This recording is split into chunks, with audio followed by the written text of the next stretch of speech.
Hello everyone, my name is Tracy, and up until now, I've placed a few videos on the channel showing off some mastery medals by the virtuous silent replay theatre with no commentary upon them. But with the imminent introduction of ATGMs via the American lights, the T49 got taken out for some games to top up the XP, ready to get the new T92E1 on the day of release. From those games, I had a few games worthy of showing you, but before that in the background is a few shots from games which weren't that special, but had some moments of what the heck was that, either by damage or total lack thereof. The main talent of the T49 is carrying a big hitting 152mm gun in a nimble but sporty package or on the battlefield for a fresh delivery of HE shells to the enemy, taking the majority of the HP while absolutely destroying all the modules within. The T49 is also good at mopping up stragglers hanging on to life with a big alpha. We're also putting on some very odd shots, like the one on the Progetto. Even in slow motion, I can't figure out which bit the tank got penetrated. Answers on a postcard. Following the Blitz fair is a number of people out trying to enjoy their recent defended purchases from the auction. Now this is where the T49 could be a value member of the fun police, running around and stopping any kind of fun going on. Besides the poor bit of driving, best way to deal with any American heavier tank destroyer is normally go for the rear, and this is where the HE excels. So be it, one at the bum, and it stops this fun.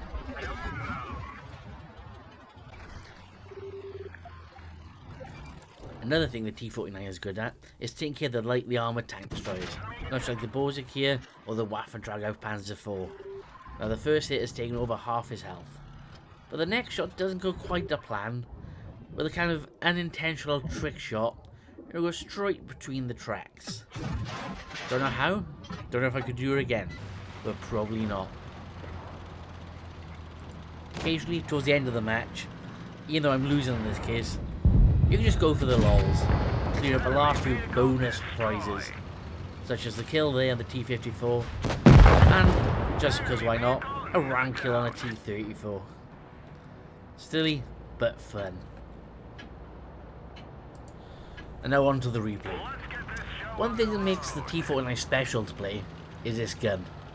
One thing that makes the T49 difficult to play is this gun. What makes it difficult to play is its lack of penetration, especially at tiers 8 to 9. The main heat round only has 152mm of penetration, compared to something in the similar tier, the RU251, which has 180. Not much, but it makes a difference.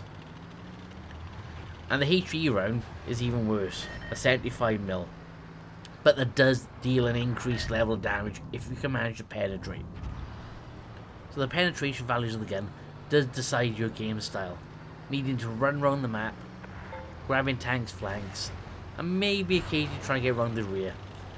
You could do this in a YOLO style, full steam ahead, head down, or using the light tankiness of the tank, seeking out bushes, hiding, and taking your chances. Coming up to the first bit of action, you'll see what I mean about the ammo choices. Now, at the minute, just be a little bit careful, because to talk of, you haven't got any armour, especially if there's anything Russian 122mm looking at you. Looking at the KV4, I switched to heat shell because I could get a full penetration roll. And the shell is cheaper, so you get your money's worth out of that compared to the HE. Now, this is annoying what happens next. Now, the Irish Street Defender didn't do it on purpose. You see an easy kill, you take an easy kill. I wasn't reloaded, so no biggie. So, with nothing else to shoot at, I roll through. Now, instead of capping C, I've got a loaded gun. Like you see, there's an SU-122 ahead, so I go up, see if I can finish that guy off. Now, although I don't finish him off, I do track him, and the Scorpion picks up a double tap, and we move along. With the SU-122 dispatched, we can see the enemy team cap D and are quickly circling around behind us. So rather than carry on moving forward, we turn around to take some shots. I pull off, and when there's another miracle shots in the Helsing, which penetrates the one sliver of penetrable armour around its collar, I'll also get a bonus bit of fire damage. Now, using the bit of building the wall as cover, we have some great shots on the tanks coming down the ramp. And because of the ramp, this has caused the Jagdpanther's 2 plate to be presented flat, allowing the heat shell to fully penetrate. This delivers more damage than the HE shell would. Another downside of using HE based ammo such as HESH, Heat, or HE, it will explode on any boxes in front of a tank. But luckily the WZ breaks them, allowing the heat round, again, to penetrate, doing a full damage roll to the side and rear of the turret.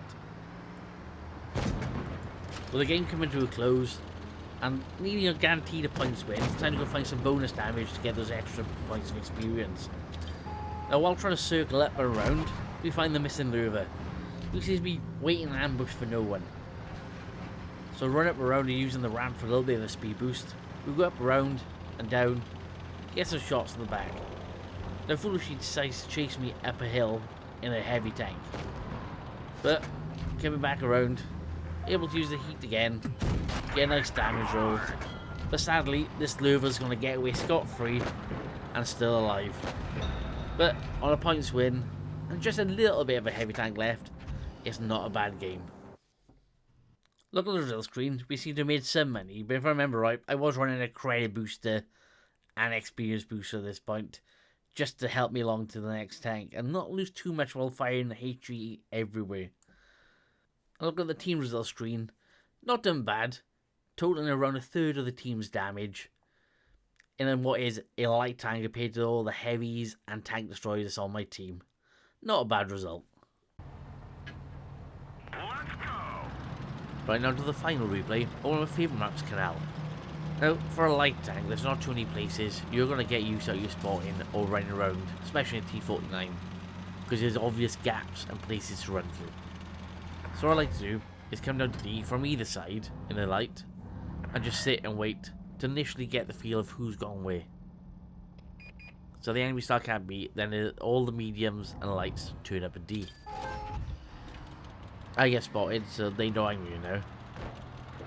But seeing that they're all staying the other side to try and take pot shots at our guys at C, I quickly dive down to D, to the opposite bank, to give me physical cover, both via the bush and the bank from any enemy the other side.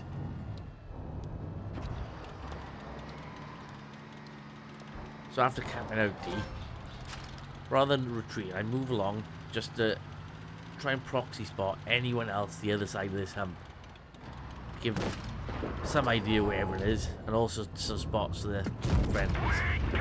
But seeing there's a bit more than I can handle, in the way of 3 mediums and an E75, one shot to escape over the hill, luckily no damage, and one quick pot shot into the back of the object 704. Not quite enough to help save my teammate.